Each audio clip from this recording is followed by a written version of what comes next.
I hope you're doing well this Tuesday.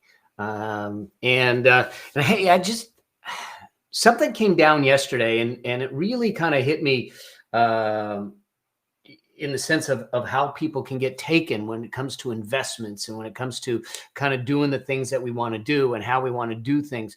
Um, so I don't know if you saw this, but do me a favor. If you're coming on live, let me know. If you're in one of my Facebook groups, I may not be able to see your name, but because they'll say Facebook user. But introduce yourself. Let me know where you're coming from. But here's the thing. Yesterday, a investing app called Robinhood. There's an investing app called Robinhood where you can actually make micro investments. It's actually touted for young people to give them access to the stock market in small doses and that type of thing. But they got hit with a $65 million fine by the SEC. And they also have another lawsuit against them by the state of Massachusetts. And I want to go through a couple of things because I think it's really important. There's some lessons in here about if we're talking about doing investing, if we're talking about building wealth, if we're talking about money management, what are the things that you need to look out for so you don't get caught up in bad investments, or you don't get caught up in emotional investments. Hey there, James. Good to have you. And so what do we need to do? I'm going to jump to my iPad because I want to actually show you some of an article that I was reading about it. It's one of the many articles that is about it. But let's just touch on it for a moment. And that is a couple things that happened. First off, you'll see that they were fined $65 million for misleading stock market customers. And so, look, we're going into something, whether you're getting a financial advisor or you're getting into a software where we start to delegate, if you will, our thinking, our judgment for software, technology, or anything like that. And when we start to delegate our thinking in our money matters and our finance matters, that's one of the ways that we get ourselves in trouble. Now, they also, the day before, if you look at this, the day before, the regulators of Massachusetts filed a lawsuit saying that they're targeting young, inexperienced investors with flashy gimmicks on an app that treats stock investing like a game. Folks, investing is not a game. It is not a game. You can get hurt. You can get hurt badly. You can lose your whole future. You can lose your house. You can lose everything, especially when you start to take more risky positions or you take more complicated transactions like options and things that you're not really clear on. And so when we start to gamify this idea of investing, it's a mistake. And what Robinhood did is they started to gamify this idea of investing. Here's some of the things that also happened with Robinhood is that they were not clear. They were not transparent on how their fees were doing. They actually promoted, if you look at it, they promoted their services as commission free, which is not true. Okay. They were getting paid.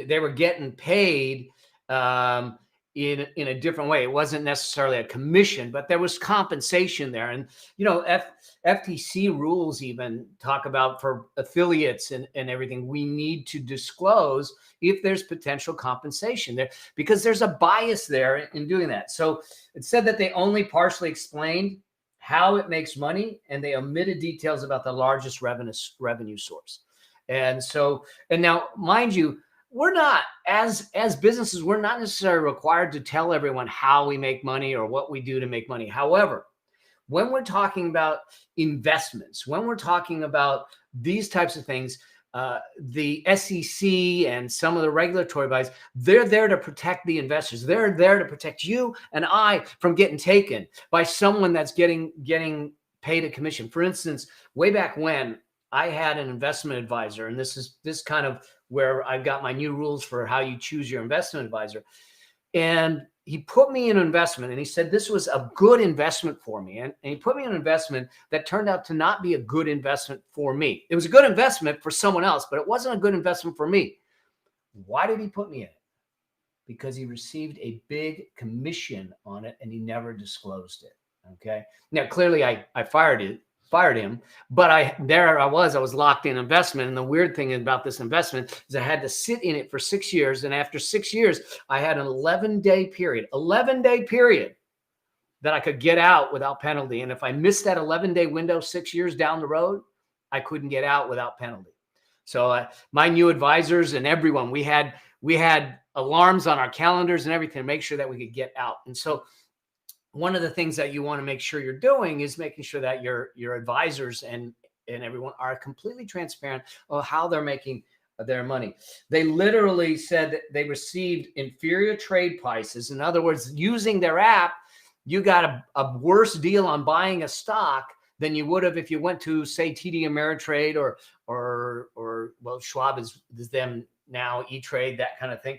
And they deprived their customers of $34.1 million. I mean, this is an app that they're trying to build trust and build that. The misleading information of the true cost of choosing to trade is what was said. Now, here's the other thing. This is where I talk about the gaming.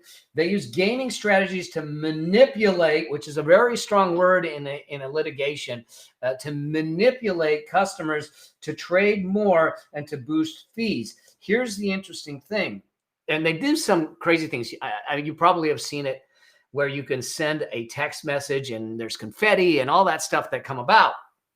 And so what they did is the same thing. Colorful confetti, one of the examples, colorful confetti raining down on the screens after executing trades. So as if a trade is just nothing but fun, but there isn't a strategy behind it. We need to there's much more to do it than hitting buy or sell. There's much more to it than that. And so they said they're turning serious investing into a game, and they used other tactics to make that happen. And so this is unethical, and I tend to agree with it. Here's why I think it's a problem. Look at this. They play the users to make thousands of trades because, remember, they get paid based upon the trade. So the more trades the investors make, the more they get they make. As an example, Robinhood allowed one customer with no investment experience, make more than 12,700 trades in 6 months. 6 months, 12,700 trades, 2,000 trades a month. Do you know I'm an investor? I've been an investor for decades. I'm betting I haven't done 12,700 trades in my freaking lifetime. Okay, to induce someone to do that is a travesty. It's awful. So what does that mean for you? Here's what it means for you. There's a couple things I want you to do. One is to realize that trading isn't a game. It just isn't. When you talk about building your wealth, when you talk about your financial future, when you talk about your financial well-being, it's not a game. Now, can we have fun with it? Certainly. But the most important things are, I've got a couple things that I want you to think about. The first is this, and I'll write them down. Let me get another page here. Let me just add a page. Add a page. Boom. All right. So let me jump in here and let me just write a couple things down that I think you need to do to try and keep you safe as you go forward. The first, okay, we're going to write it in green because we're going to make money with this. All right. The first is to educate and understand. So any of the people that I work with in my Affluence Blueprint mentoring program or any of the programs or people that I mentor, everything, one of the keys is to make sure that they absolutely educate themselves and understand everything. Now, I'm not trying to get you to become an investment advisor. I'm not trying to get you to a point where you can now be an investor. But what I am trying to get you to a point of is to understand the things that you're investing in. If we don't understand it, if they're complicated, if they're complex, then you have no business in investing in. And so what that means is that if you decide I want to get in real estate investing, then I want you to go get a book. I want you to get a couple books. I want you to take a couple courses. I want you to learn so you understand the problems and the pitfalls. Look, everything that I teach, a lot of the stuff I teach it comes more from the stupid mistakes that I made over the years and the lessons that I've learned than the successes that I've had. And so the same thing goes for you is a lot of those books, a lot of the material really comes from the mistakes that people made so you can avoid them. So we don't just flippantly go into it, and we don't listen to our neighbors. We don't listen, because here's the thing. I would look at it and say, let's look at what this person has done, has accomplished. If they're giving you advice, and yet, including your brokers and the people, your advisors, if they are not at the level or above where you want to be, then how are they giving you advice to be there? Okay. I want to know that they've run the miles. I want to know that they understand the pitfalls. I want to know that they know where the potholes are, so we can avoid those potholes and to make that happen. And so this is important. So step number one is to educate yourself and understand whatever it is that you're going into. Step number two is question everything. Okay. Sometimes I drive my wealth strategist. Sometimes I drive him crazy, because before I ever get an investment, before I ever look at an investment, it goes through due diligence. It goes through evaluation above him. Then it comes to him. He looks at it. He literally will fly out, meet with the people and do that. Then if he likes it, he'll put it in front of me. I'll take a look at it. But if I look at it, then I will literally say, get me on the phone with the vice president. And I mean, I'll literally do that. And I'll get on the phone with the vice president of these different investments or these different investment houses and have my own interrogation-like conversations with them. I want to ask questions. I want to understand. I want to know. And I'm going to question everything, because let's face it, as much as they put disclaimers in, as much as they do that, the fact of the matter is that they're in the game to sell their investment. And so there's a bias. Well, I want to break that bias. So number two is to question everything. Number three is know your risk profile. Okay, what do I mean by this? Let's just look at me, for instance, and I'll compare myself to my son. Okay, I'm 59 this year, and my son is 30. Okay. The level of risk that I want to take at this stage in my life is very different than the level of risk that my son will take at 30 years old. He's got a much longer runway than I do. Okay. I don't. I have a different level of financial ability now, the level of wealth, the assets that we've accumulated. So why do I need to risk them? And so this is the key. So we need to understand that in each person's risk profile is different, and it will change. All of a sudden you get married, or all of a sudden you have children, or you have grandchildren. Your risk profile will change as your age changes. So you need to constantly update it and say, I need to invest based upon my risk profile in doing this. And so thanks for that. It's another one of my superhero shirts. Thanks, Christy. So that's number three. Number four is, based on that, I want you to have a plan. Okay, we don't invest without a plan. We don't invest without knowing specifically what it is we're going to invest in, why we're investing, where it fits in the portfolio, where it fits in our wealth strategy, where it fits in what we call, when I work with my folks, the affluence vision. See, there's plenty of investments out there. The question is, are they the right investments for you, for your risk profile, and what your vision is to make happen? For instance, I've got a dear, dear friend who's investing a lot in real estate. Now, I have investments in real estate, but not a lot of direct investments in real estate, because you know what? Quite frankly, I don't want the phone call at 3 a.m. going, hey, toilet's clogged. And I'm going to go, you're calling me at 3 a.m. for a clogged toilet? Get a plunger. I just don't want to do that. So I choose investments that fit my lifestyle and fit my desire, but I create a plan. What that does for you is this: I have a plan, I have a strategy, and I have tactics, and we work from principles. So every investment decision must fit the plan, must fit the strategy, and must fit the principles and the rules to invest. And when it does, then it gets in the game. And if it doesn't get in the game. So the question is, do you have a plan? Do you have a detailed plan to get you to your what I call your financial liberation number, to make that happen? And are the things that you're going into really facilitating that plan? So that's number 4. And then number 5, this is a big one. And this is the one that's going to get you in the most trouble. Check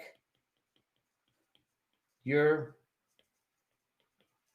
emotions at the door. That's a big one. Think about this. Why did they gamify Robinhood? Because are they playing to the logical mind, or are they playing to the emotional heart? See, they're playing to the emotional mind. Here's what I know. When your emotions go up, your financial intellect goes down. Okay? Listen to that again. When your emotions go up, your financial intellect goes down. When we start to make money decisions based upon the emotions we feel, not based on logic, analysis, strategy, principles, and rules, you're going to get burned. It's how I got caught in a Ponzi scheme.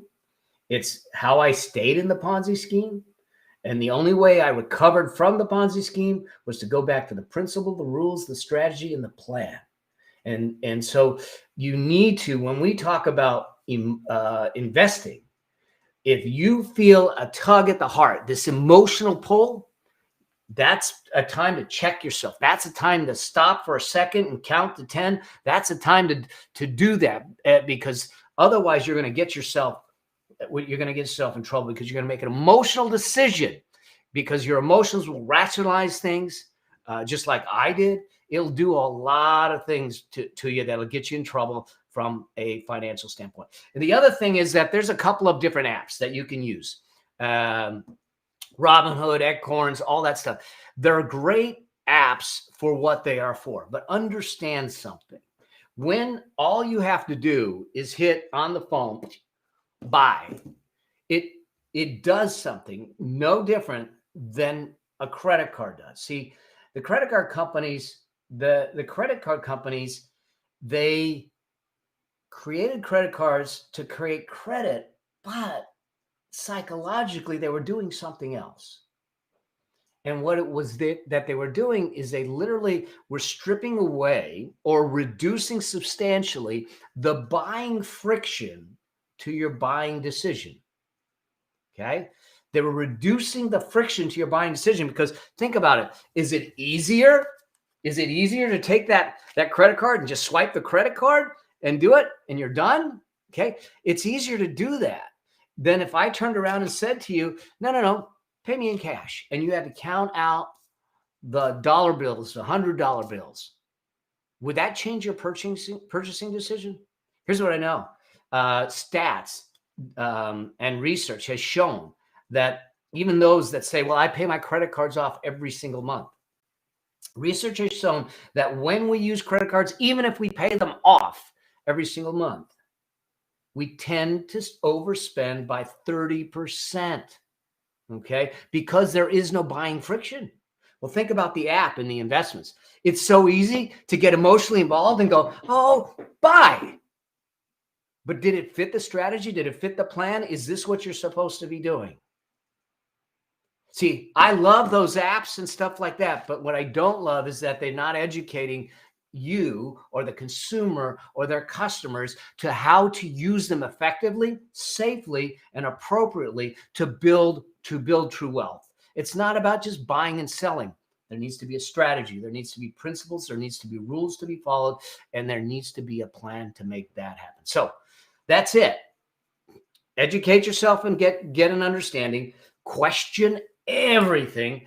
Know what your risk profile is. Create a plan. And let's get your emotions out of the game. All right. We'll see what happens with Robinhood. They've got the $65 million fine from the SEC. There is a case against them in Massachusetts court that they are going to fight, but we'll see where that goes. But wherever that lands, the principles and things that I talked about here are really important for you to make sure that you take care of things.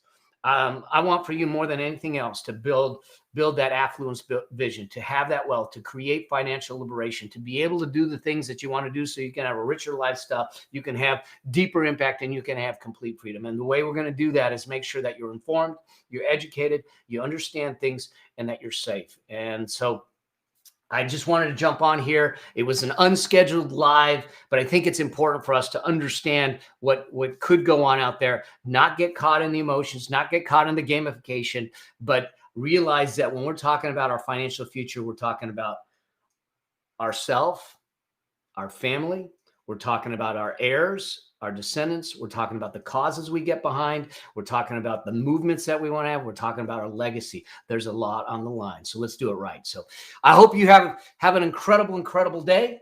I just wanted to jump in here really quickly and kind of give you some thoughts and some points. And I hope that helps. If you know of anyone that you think that this would help, that they need to hear this message, do me a favor, share it out. Let them know. Let me know what you think in the comments. I'd love to hear from you guys, and anything that comes up, money, wealth, business growth, entrepreneurship, let me know, and let's get it answered. Let's see what we can do to make happen. All right. You guys have an incredible day, and I'll talk to you soon. Cheers.